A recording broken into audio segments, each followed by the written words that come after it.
And that is to show that many of the American thinkers, and in this example she did only on TS Eliot, he was at Harvard and he was Sanskrit scholar, and he reached a point where he was so fond of Sanskrit, he said that the entire library of Western classics is nothing compared to a few of the books only in the Sanskrit language.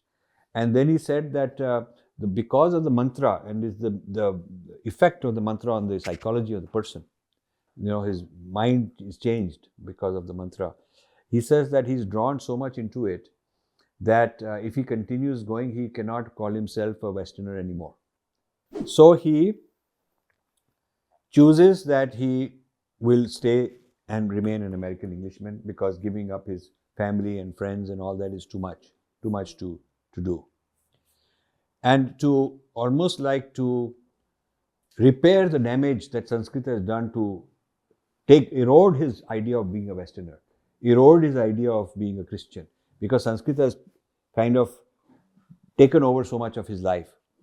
He, in the Harvard Square, publicly, in front of all the students, he does a re-baptization. Thank you. Thank you. So thank you so much. Huh?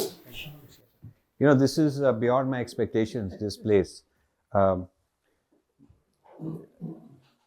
I've been close to Sanskrit Bharati for a long time.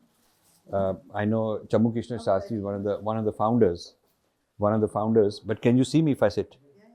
Okay, I actually need to sit because I've had a sit. Okay, thank you so much. At the end of this. I have to earn it first. Then can somebody get me that Sanskrit Non Translatable? There it is. Yeah, I want to discuss. Yeah, I will discuss something about it, because these guys, guys should be especially interested in this. So, I've had a good friendship with some of the pioneers and founders. And in fact, launching this book, their Bangalore, they had a room like 400 people. We have a big video on that. And panel of Sanskrit experts, and they really took this matter seriously. I was very, very impressed. And in previous visits, they've had my events, talks and all in Bombay, in various cities they've had. So I know I'm very appreciative, I'm very glad that this is going on. So, there are many things to discuss. One of the things I want to discuss is that this book, basically, everybody should get, because you're learning Sanskrit, and the problem has been that even our own gurus have translated these words, like Atman has become soul and all that, and this Pran has become breath, and this Shakti has become energy and all that. And what we are showing here is that is not the case. These are mistranslations. These are distortions. When you take a word like that in Sanskrit, the fact is that there is no English word. So rather than saying that we have to use the Sanskrit word only, which we call Sanskritization of English, you Sanskritize in the English language. Rather than having the courage and confidence, because we are not very confident, we have a complex, we translate it quickly. And when we translate it, we are getting rid of the Sanskrit value. Because now you don't need the Sanskrit since it's translated. If everything is translated, then why you need any language? Right? So the value of a language is not just, for nostalgia, for some ethnic group who feel very proud and all that. But there is knowledge in those words which is not found anywhere else. It is true. There are Arabic words also, there is no equivalent. They'll tell you that. Chinese has words which don't exist. So, certainly Sanskrit has words. The first part of this book is explaining what is the philosophy of language in Sanskrit that makes the mantra non-translatable, because the sound itself has a vibration. So, you cannot replace a vibration with another vibration. It is not the concept. You cannot take when you taste something, then the vibration on the tongue gives you the sensation of taste. You cannot say that I will designate that this salty taste. I will just say the same as this other thing. It's not, because it is the actual felt experience. So similarly, what you hear is a felt experience. And that felt experience has a certain effect on the cosmos and on the individual. So this idea of mantra is very powerful contribution of Sanskrit. There was this great, one of the greatest American poets of the 20th century was this guy called TS Eliot. And those of you who know people in English honors and all, they're very proud that TS Eliot is one of the great poets and they know his poetry. But TS Eliot was a Sanskrit scholar. He learned a lot from Sanskrit. And a person we funded, her name was Cleo Kearns, American lady. She went and got her PhD on TS Eliot and Indian traditions. That was her PhD dissertation. And that book, TS Eliot and Indic Traditions, is published by Cambridge University Press. We sponsored that. I have some copies of it left long ago. And that is to show that many of the American thinkers, and in this example she did only on T.S. Eliot. He was at Harvard and he was Sanskrit scholar, and he reached a point where he was so fond of Sanskrit, he said that the entire library of Western classics is nothing compared to a few of the books only in the Sanskrit language. And then he said that because of the mantra and the effect of the mantra on the psychology of the person, his mind is changed because of the mantra. He says that he's drawn so much into it that if he continues going, he cannot call himself a Westerner anymore.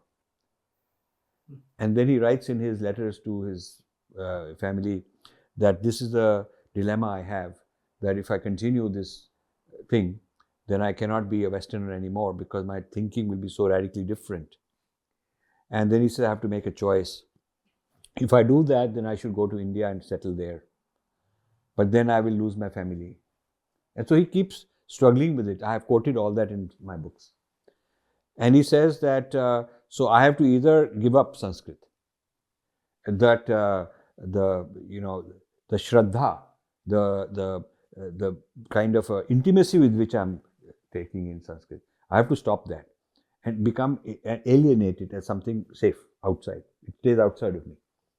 And then I'll be safe from it. Either I have to do that, or I have to go all the way, and then I cannot be continuing to be a Englishman, American Englishman. So he chooses that he will stay and remain an American Englishman because giving up his family and friends and all that is too much to do. And to almost like to repair the damage that Sanskrit has done to erode his idea of being a Westerner, erode his idea of being a Christian, because Sanskrit has kind of taken over so much of his life. He, in the Harvard Square, publicly, in front of all the students, he does a re-baptization. Means like you baptize a child to be a Christian, then he becomes officially a Christian. You don't baptize an adult. But he wanted to, it's almost like I have to now take a shnan and bathe and clean myself of all this. So he gets re-baptized in Harvard as a Christian again.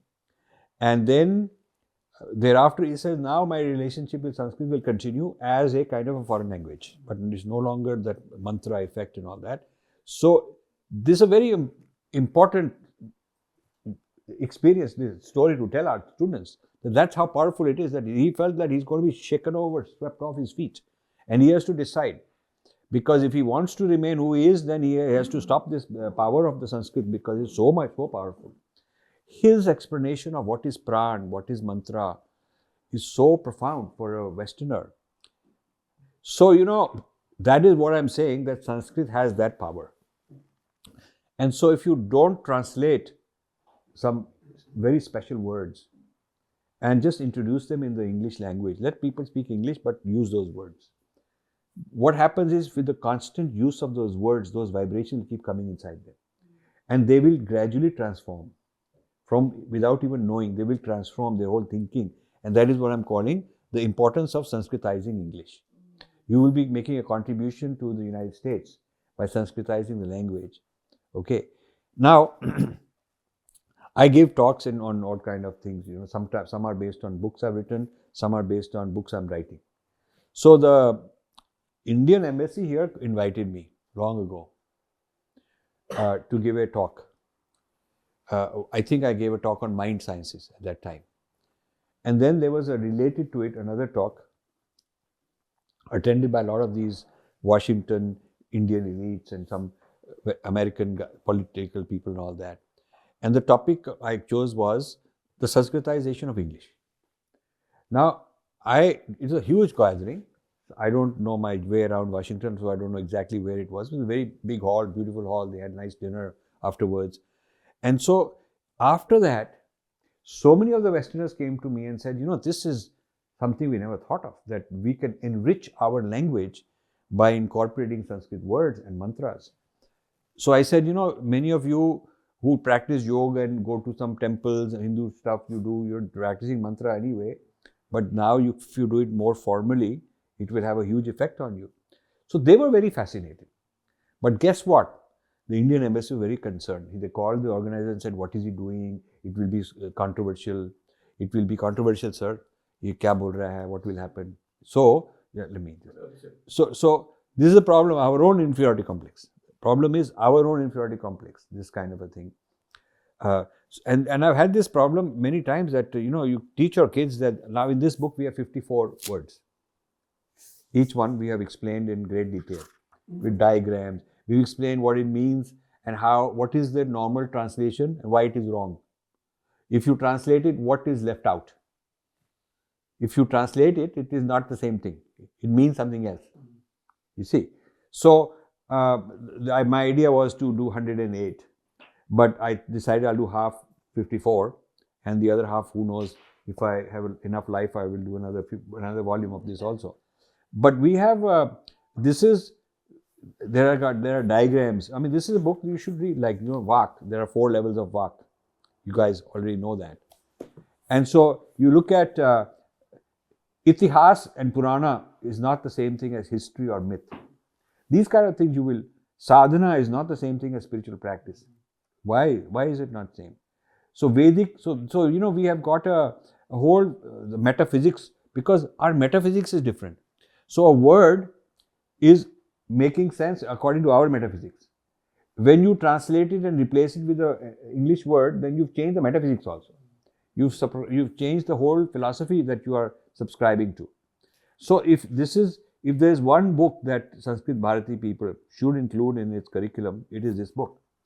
Okay, you should definitely do that. And my co-author is Satyanarayan Das Babaji. He's a guru, spiritual leader, and a great scholar. So we did this, and then we produced 54 videos, 15-minute each. Each of these words, there is a 15-minute video. It's online, which is on our website, on our YouTube. So the idea was that 54, like if you do one a week, then in a year you can go through the whole thing. You get a copy of this, and you first watch that word, 15-minute video. It's sometimes 10, sometimes 20 minutes. You get an idea of me and Babaji discussing that, okay, here is a word, here is what they sometimes say. Some people translate it like that, why not? Some people translate it like that, why not? What is wrong? How is it different? So, what is special about this word? So this is like a weekly course you could do. You could take Sanskrit Bharati could start a course, like we already have the material. We already have these videos. We already have this book. Now, we did a Swadeshi Indology conference on this book, and we produced a proceedings of other scholars writing on this topic. You see, and Chammu Krishna Kastri has come to many of our events also. So what I'm saying is that we have a different kind of contribution to the one you have, but it is complementary. And we would like to be connected in the sense that you have so many people, you should be putting this out there. You should be marketing the courses. I mean, I'm happy to come. We don't need any money or none of that stuff. You can take our material and make course out of it and make revenue out of it. We don't need any part. We just want to help. We just want to contribute this knowledge. So now, besides these words, it's a very big idea for you that I'm going to give you. There is something, paribhasha. So that is domain specific. There is paribhasha for yoga. Which means things in the yoga which are not translatable because only in Sanskrit you have that experience, a certain kind of state of consciousness. Like what is sadhana? What happens? There is no word like that because it's a certain experience that the Westerners didn't have. So they don't have a word for it. You'll only have a word if you experienced it. If you never experience something, you don't have a word for it in your language. So there is a. May I continue? Then we'll have Q&A. Otherwise, it will become different. So there is a domain specific language for Ayurveda, where like when you say dosha, this particular dosha, that dosha, and all that stuff. And when you say Agni, it is not like fire in the sense of physical fire. It has got a lot more meaning. There is a domain specific in Ganit Shastra, mathematics, in Jyotish, in astronomy, and so on. Domain specific. So if you look at the different domains of expertise that India has produced, Rasayan Shastra, this whole chemistry, you will find that each subject of our ancestors' knowledge system has had some words which are specific to that, not only spirituality and philosophy words, but also in very practical way, practical things. There are words in architecture that are very, very specific.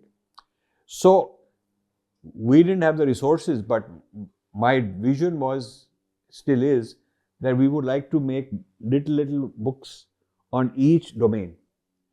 Non-translatables in Ayurveda, non-translatables in Yoga, non-translatables in Ganit Shastra, like that. And those are the sort of things we could do as joint projects. I mean, besides learning to speak, so you can order a cup of chai or something in Sanskrit, besides learning that, you could also make projects. And you could have your people, leaders could mentor a project and work with us, and we could pick a certain set of words and write on what is this word and why the English is no good, and if that English is the English equivalent doesn't mean the same thing. Why it doesn't mean the same thing? You will get more interested in the study of that language, besides just speaking about it. So that is the. I wanted to discuss this because I think it's a book very special for your audience. This other book is, before I come to Snakes in the Ganga, I want to just tell you a little bit of my other books. This one is Battle for Sanskrit. Now, this is a book which you need to understand that Sanskrit, when your students and all learn Sanskrit, they'll go to a university and they'll see some guy wearing a tilak and in a dhoti, and a white guy, he'll be coming and chanting Sanskrit, and we'll be very impressed by it because they're very good in the drama. But this one tells you how they have changed the Sanskrit language, the interpretation of the Sanskrit language in a very subtle ways, such that it's a distortion, and sometimes it's an insult. It's an insult. So, instead of being sacred, they are positioning Sanskrit as a political language, a language of rajas and Brahmins. It is not liberating. We think it is liberating, but they think it is oppressive. It's to oppress the Dalits and women. And we think it's a living language. It has been alive. They're saying it's been a dead language for a long time. So these are the three main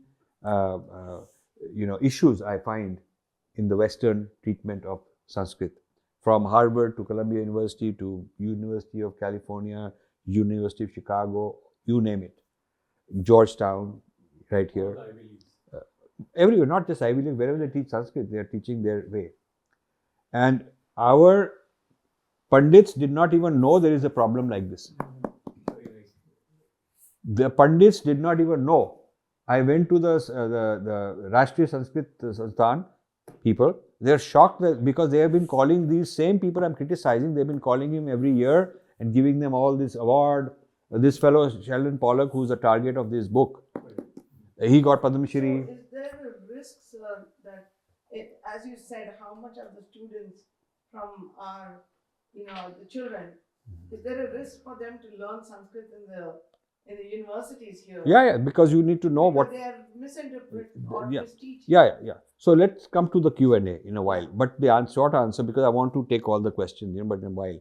The short answer is yes, because this is what our gurus should be teaching. This should be taught in Chinmaya Mission. They should be teaching, this should be taught in Chinmaya Mission. They should say, these are words you should not translate. And if your teacher is translating, you should know how to rebut it. You should stand up and say how to do it. You see, this is Sanskrit empowerment, as if system of empowerment.